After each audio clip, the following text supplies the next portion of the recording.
No one, no dictator, no regime, and no nation should underestimate ever American resolve. Every once in a while in the past, they underestimated us. It was not pleasant for them, was it? It was not pleasant. Each of you embodies the warrior creed. Your devotion, prowess, and expertise make you the most fearsome fighting force in the history of our world.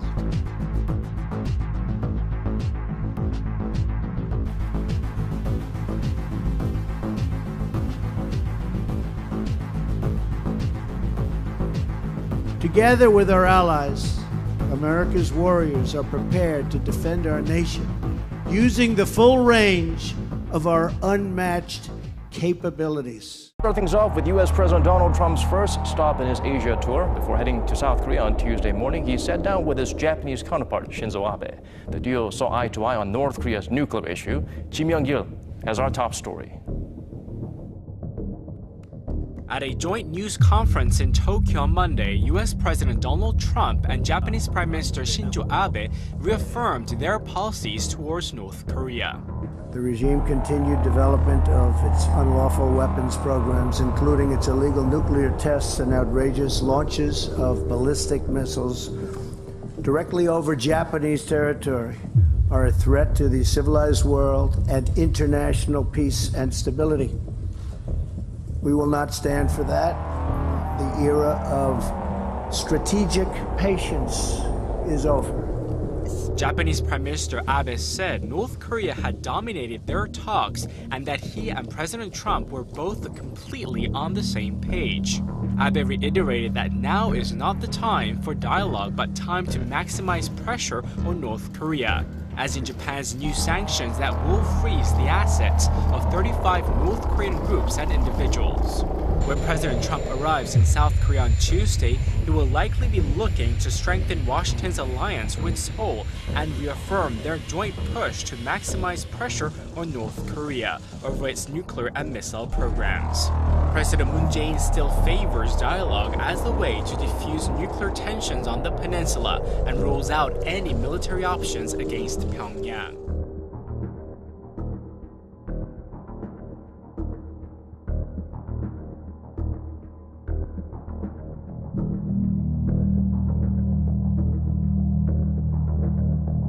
In a blunt new assessment, the Pentagon warns Congress the only way to secure and eliminate North Korea's nuclear weapons located in deeply buried underground facilities would be to use U.S. troops to conduct a ground invasion.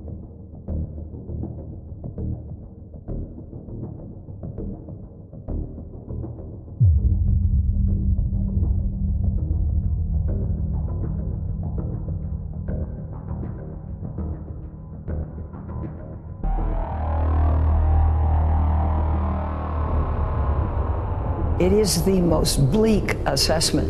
I've spent a lot of time reading the intelligence. I've had an opportunity to discuss the situation with Secretary Mattis.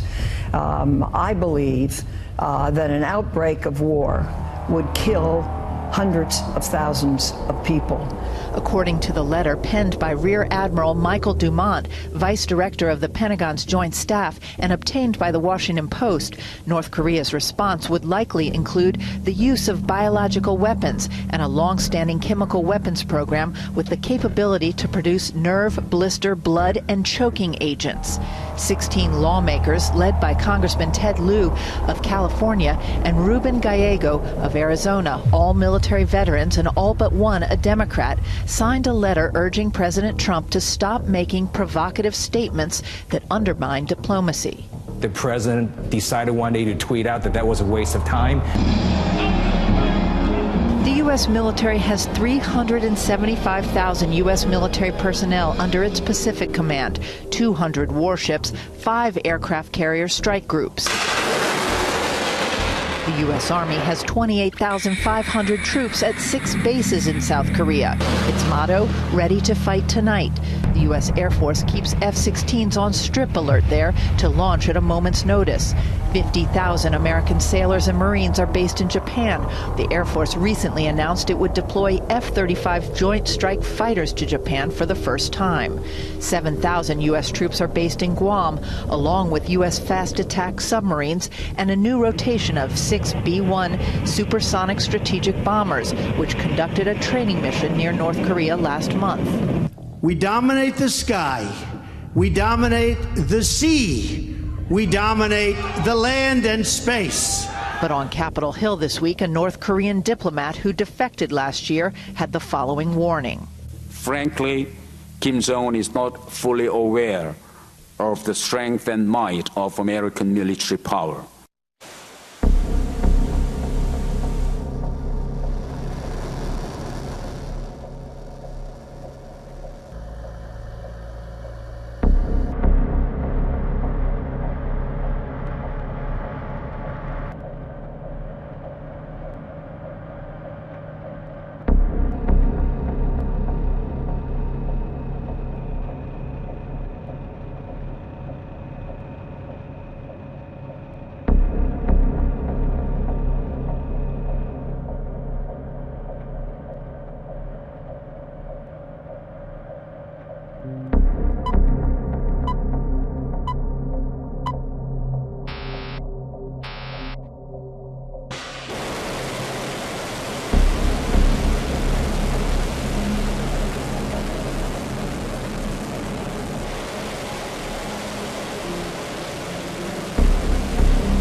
A letter from the Pentagon to members of Congress says that the only way to take out North Korea's nuclear program with, quote, complete certainty would be a ground invasion.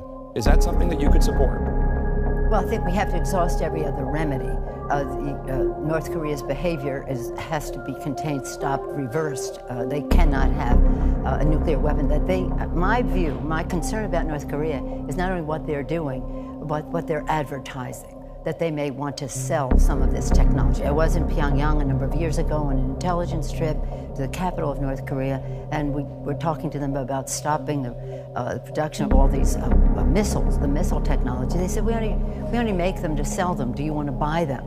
So I'm afraid whether it's the technology, whether it's the scientific know-how, or whether it's the launch capacity, that what they're doing is advertising. So it's not only that they would have it, but that it could sell it, and that proliferation would be is a danger to the whole world, and they must be stopped.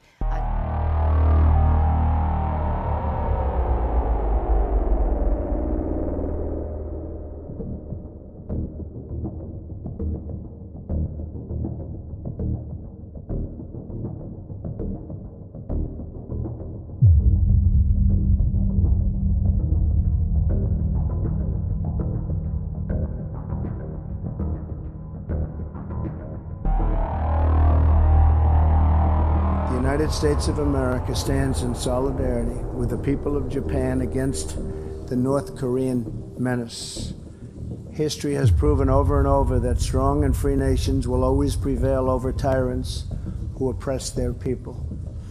Our powerful and enduring U.S.-Japan alliance includes more than 50,000 members of the United States military stationed right here in Japan. In addition to that, we have 33,000 stationed in South Korea. American and Japanese military personnel train together, work together, and will stand together to defend the security and sovereignty of both of our countries.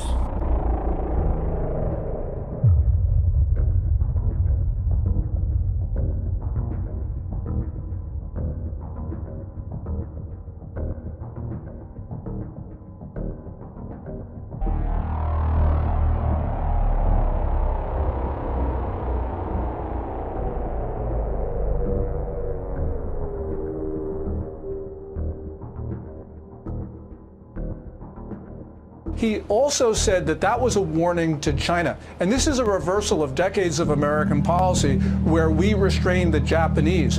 Now what he's doing is he's saying to China, look, I'm going to use the same tactics that you use. You use North Korea as a proxy against us. I'm going to use Japan as a proxy against you.